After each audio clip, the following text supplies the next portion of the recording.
My name is Natalie and I'm going to have a hysterectomy. Um, so, yeah, I am 40 years old, 40. I have one little boy who's 4, and I also have the BRCA1 genetic mutation, which, among other things, puts me at a higher risk for breast cancer and ovarian cancer. And so, kind of like my history is that I think I was diagnosed with BRCA1 in about 2012 or 2013 after my dad had genetic testing where he found out he was positive for the BRCA1 gene. He got tested because three of his sisters,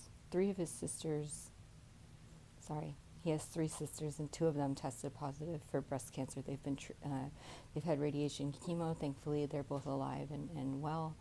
And so, anyways, he got tested. He does have the gene, and then my parents, notified me and left it up to me whether or not I wanted to get tested or not get tested. And so I did. It was a pretty, simple process. I got the kit and from the doctor's office though. I don't know if you can do it now by like just requesting it. And I did like the swish and spit testing, and it came back, I don't know, like within a week later, and it was positive. I did have the BRCA1 genetic mutation, and so because of that, I get yearly pelvic ultrasounds and yearly to twice a year breast MRI and mammogram. So, excuse me, this past year, just like I think within August, I believe, so this is October of 2022, and I believe at the end of August, I went to get my yearly pelvic ultrasound done, and there was a thing by my ovary, by my left ovary, and that they don't really know what it is. They can't tell exactly. And then, follow-up was with my GYN oncologist, and she was just like, I'm not too worried about it, but with your genetic history and, if you're done having kids, blah, blah, blah, blah, blah.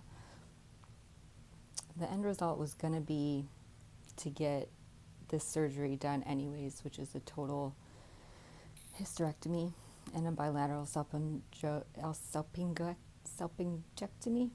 Sorry, I should know how to say these words. The plan was always to get it done because it's recommended by ACOG and the GYN oncology associations and stuff like that, that it's recommended between 40 and 45 years old. I just turned 40, so this falls right into that time frame. I'm done having kids. One is enough for me. So yeah, it just seemed like now that I'm being forced to kind of make a decision, now that there's something there, that this just seems to be like the right one to make. I had been waiting and waiting and waiting, and they're like, Natalie, you're getting up in age. What do you want to do? What do you want to do? And up until now, I've been kind of like a wait and see kind of person. Like, there was really nothing to make me make a decision, so I just kept doing the surveillance, which is fine, which I'm going to continue doing on my breasts. But now that there's something like in my pelvis, it just seems like it's time. Like my body is making that decision for me. So, like I said before, I do have surgery scheduled. I am going to have a total hysterectomy with both my ovaries removed, and that's on October 14th at 12:30 p.m. So, it's about a month out from now. Today is like the 16th or 17th of September. So I just This past week I put in for my FMLA paperwork through our insurance, our short-term disability company is the Hartford at where I work. So I put in my FMLA paperwork and they'll send that to my doctor's office, and to have them fill out the rest of the papers and fax it back in. And I'm starting to get like reminders for like pre-op testing and making appointments for my pre-op appointments, and I had to get my COVID swab scheduled for about 3 days prior to surgery. And then I'll have to go get like lab work and stuff like that. Thankfully, I'm having it done at the hospital that I work at, so I'm fairly familiar with the process and where to go and what to do and stuff like that. So that's really helpful.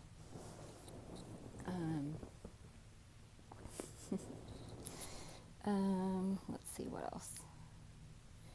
So, yeah, my mom is going to be coming down from Michigan to be with me for the first weekend right after I have surgery. My surgery is on a Friday, so my mom is going to come in on Thursday and stay until Monday just to kind of get me over through the weekend. My son will still be in school. My boyfriend will be here to take care of my son, but just to have an extra pair of hands around to help me in case I need it. I don't know what I'm going to be like after surgery. The Dr. Hopino, she's so sweet. Dr. Hopino is anticipating just doing a laparoscopic hysterectomy and then like through the vagina, and as long as everything comes out okay on pathology, because what will happen is when they're doing the surgery to remove the thing that's by my ovary, they call it a lesion on the ultrasound report, so I'm just going to start calling it a lesion because that seems to make it simpler for me and for everybody instead of just calling it this thing. So this lesion, once they remove the lesion, they're going to send it immediately to pathology so that they can pathologize it so they can look at it and see, what it's made out of, what kind of cells. Is it cancer, not cancer? If it's not cancer, they'll just finish with the hysterectomy and close me up. If it is cancer or pre-cancer, then they will take lymph nodes and scrape my omentum. And and kind of, she said they need to kind of extend a little bit. They'll have to do kind of more of a modified open incision above my belly button to get to everything that they need to get to as far as like getting the I don't know, biopsies, I guess, or like the testing that they need to do. But let's knock on wood, hope that doesn't happen. That would really put like a wrench in my life.